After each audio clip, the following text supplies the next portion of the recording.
A ajudante de obras foi morta por engano.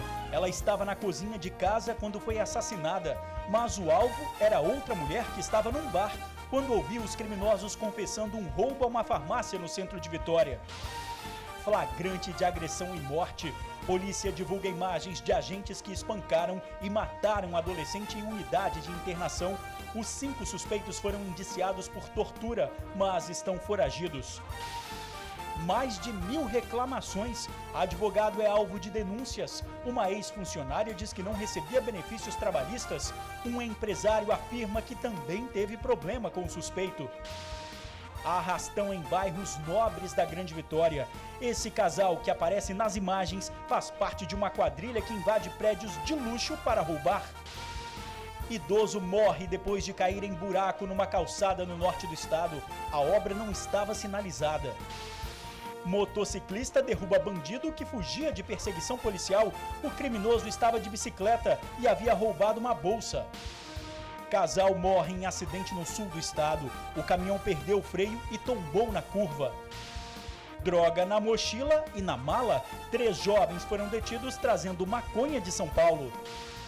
Sem vergonha de levantar a saia. Foi ali embaixo que a mulher escondeu o perfume importado. Que feio, senhora. O roubo aconteceu numa loja num shopping da capital. A gente volta em 1 minuto.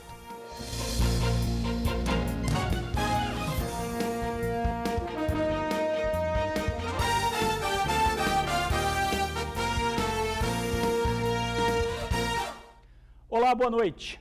A ajudante de obras foi morta por engano. O alvo dos criminosos era outra mulher. Ela teria ouvido suspeitos confessar num bar o assalto a uma farmácia no centro de Vitória, onde um funcionário foi baleado. Os bandidos ficaram com medo dela falar e foram atrás, só que atiraram na pessoa errada.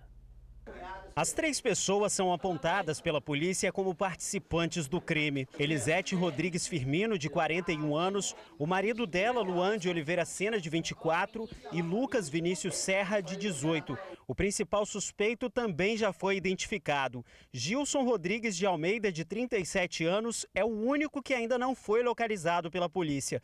De acordo com o delegado, Gilson estava com esta pistola 380 e teria atirado várias vezes contra a casa. 2 disparos atingiram a barriga da ajudante de obras Cleusa Rodrigues do Nascimento, que morreu aos 45 anos de idade.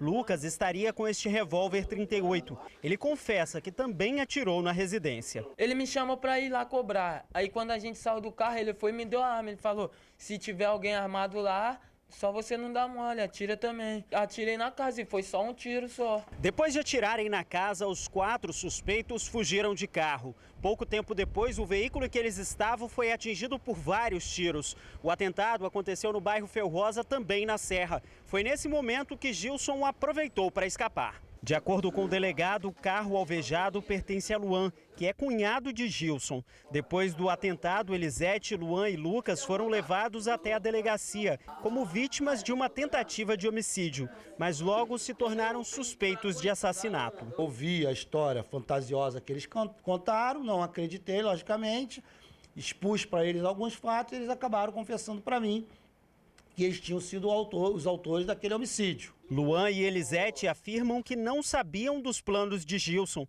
O casal diz que estacionou o veículo distante da casa de Cleusa e que apenas ouviu os tiros. Não sabia de nada disso não, só estava dirigindo o carro. Ele falou que ia cobrar um dinheiro e que era para esperar na ponta da rua. Eu não fui na casa dela e eu nem passo naquela rua. Cleusa foi assassinada na noite da última quarta-feira no bairro São Marcos 3, na Serra. Segundo o delegado, a ajudante de obras foi assassinada por engano.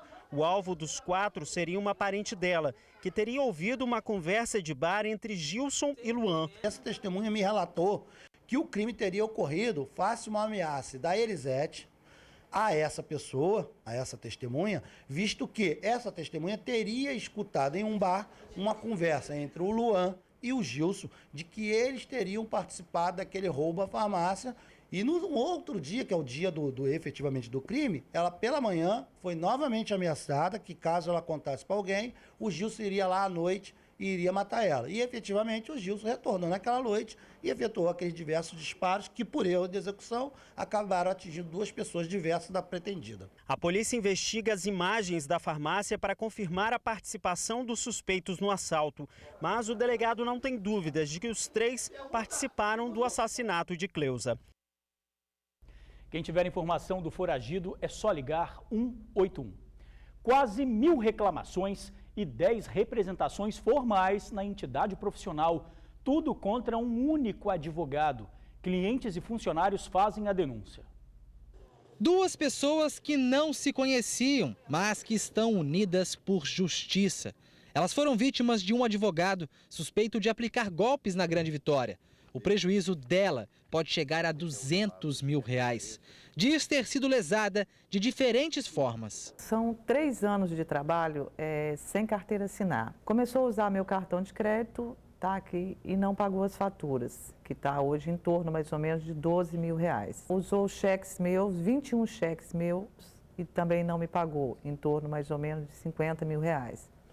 Tá, colocou toda a energia do prédio dele, de 5 andares, no meu nome, que hoje também está em torno de 16 a 17 mil reais. Com o empresário não foi diferente. O prejuízo dele foi de R$50 mil após uma sociedade com o advogado num restaurante. Só que a parceria acabou antes mesmo do estabelecimento começar a funcionar. Eu cederia meu equipamento, com o equipamento montaria um restaurante no imóvel dele. Percebi que não seria o sócio ideal quando eu percebi que pedreiros, carpinteiros, instalações elétricas que foram sendo feitas não iam sendo devidamente pagas. Os cheques voltavam, cobradores começavam a bater na porta. Quando eu deixei claro que eu iria retirar meu equipamento, eu fui expulso do local, eu fui empurrado aos trancos, fui ofendido e retirado do imóvel. Os 2 já procuraram a polícia e a OAB, a Ordem dos Advogados do Brasil.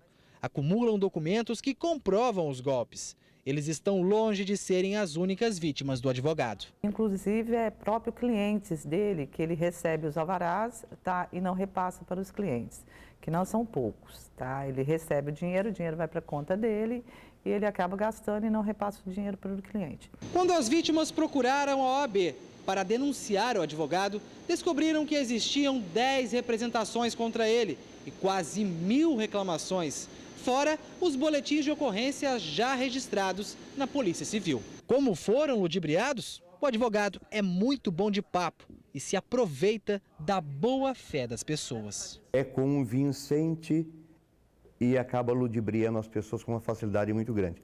Eu não acredito em momento algum que ele tenha feito algum benefício a alguém. Tudo que ele tem colocado à mão, ele tem lesado. Muito bom de papo, conversa muito bem, consegue induzir as pessoas, tá? Tanto funcionários como clientes. Eu espero que haja justiça.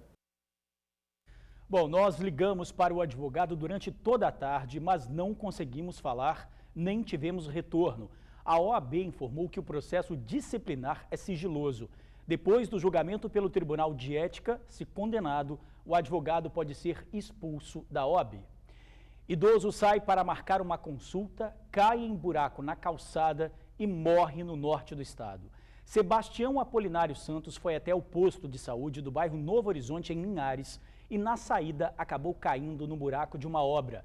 Sebastião bateu a cabeça e, segundo a família, quebrou o pescoço. Ele morreu na hora. A comunidade ficou revoltada porque muitos idosos e crianças passam no local e a obra, que pertence à Associação de Moradores, não estava sinalizada. A prefeitura disse que não é exigido o projeto para a construção de um muro, portanto, não há fiscalização. Um absurdo, né? O município deve zelar pela segurança do cidadão. Jovens são detidos com droga em ônibus. Os 7 quilos de maconha estavam distribuídos em malas e mochilas. Os 3 jovens foram detidos em flagrante e levados para a Delegacia Regional de Cariacica. Argeu Orlando Pereira, de 20 anos, Ana Paula Machado e Laís Fraga Lisboa, as duas de 18. Segundo a polícia, eles estavam transportando droga num ônibus interestadual que seguia de São Paulo para Vitória. Foram encontrados 7,5 kg de maconha. A Polícia Rodoviária realizou apenas uma operação de rotina e encontrou a droga que estava escondida no fundo falso das bagagens. As meninas portavam no bagageiro, lá em cima com elas, uma parte das drogas e o resto embaixo numa outra mala. Fizeram um fundo falso tanto na mochila quanto na mala do bagageiro. Os 3 suspeitos moram em Vitória mesmo. Argeu já tem 2 passagens pela polícia por tráfico de drogas. Com certeza para revender, com certeza tráfico. Perseguição pelas ruas de Vitória. O suspeito está numa bicicleta. Ele pedala na contramão. A viatura vem logo atrás. O homem de 37 anos atravessa um canteiro e continua na contramão. Repare na bolsa que ele carrega. Ela havia sido furtada. A viatura tem dificuldade para alcançar o suspeito até que um motociclista aparece e dá um chutão no bandido. O fugitivo cai e acaba detido. A perseguição começou depois que o suspeito quebrou o vidro de um carro para furtar a bolsa, que foi recuperada com todos os pertences. A polícia divulgou imagens do adolescente que morreu depois de ser espancado por agentes dentro da unidade de internação de Cariacica. Os suspeitos estão foragidos. Nessas imagens cedidas pela Polícia Civil, o adolescente de 17 anos, Diego Pio Freitas, aparece sendo agredido por 5 agentes socioeducativos. É possível ver claramente o menor recebendo joelhadas, tendo o braço puxado com extrema força e o pescoço preso por um dos agentes. Diego morreu dentro da unidade de internação provisória em Cariacica, no dia 6 de abril. Na época, o Instituto de Atendimento Socioeducativo do Espírito Santo, o IASES, se pronunciou dizendo que antes de morrer, o menor teria se envolvido em uma movimentação com outros adolescentes, que também estavam cumprindo medida socioeducativa na unidade. Conseguimos identificar que houve um excesso desproporcional, né, nas agressões e que causaram a morte do adolescente. A Polícia Civil identificou através das imagens os 5 agentes suspeitos de estarem envolvidos na morte do menor. São eles: Wesley Rosa Rocha, Erasmo Bassoni de Moraes, Eduardo Ferreira,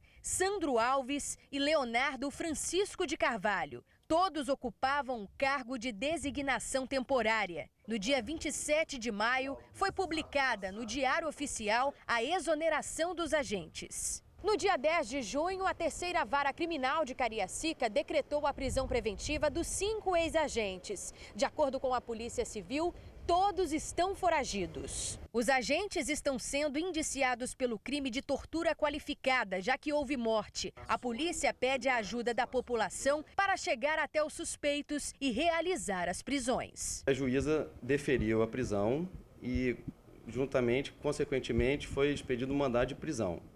E a polícia, na captura, não conseguiu localizá-los, porque eles ficaram sabendo do mandado de prisão e evadiram do seu domicílio. A orientação que nós damos é que se apresente, né, espontaneamente para cumprir as cautelas de praxe, e para a população a gente pede ajuda se tiver algum contato, souber de alguma informação, que entre em contato com a Polícia Civil. Pois é, as denúncias podem ser feitas pelo Disque Denúncia 181.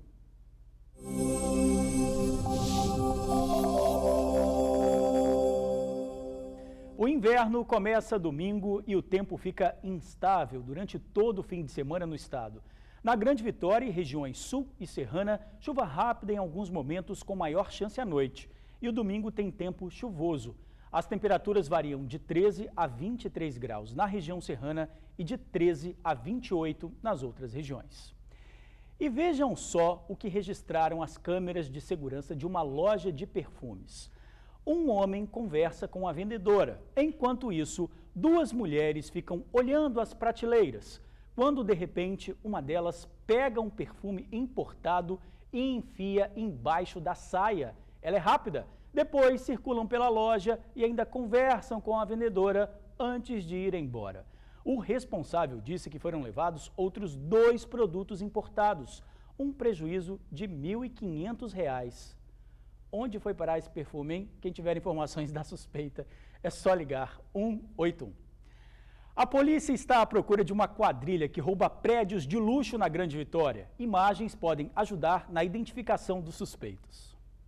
As gravações são de câmeras de prédios diversos em Vila Velha e Vitória. Imagens que foram registradas no mesmo dia. O casal que aparece é, de acordo com as investigações da Polícia Civil, parte de uma quadrilha especializada em entrar em prédios de luxo para furtar apartamentos. No domingo, dia 14 de junho, em apenas 7 horas, o casal e 2 comparsas entraram em 9 prédios na Praia da Costa e em outros 2 na Praia do Canto. Deste total, em 6 apartamentos, fizeram uma verdadeira limpa. Todos os apartamentos que foram furtados tiveram subtraídos dessas unidades sempre objetos de alto valor, objetos de luxo, seja joias, bolsas de marca, Louis Vuitton, Gucci, Burberry, joias de marcas de designs conhecidos, ternos, roupas de marca também, de luxo.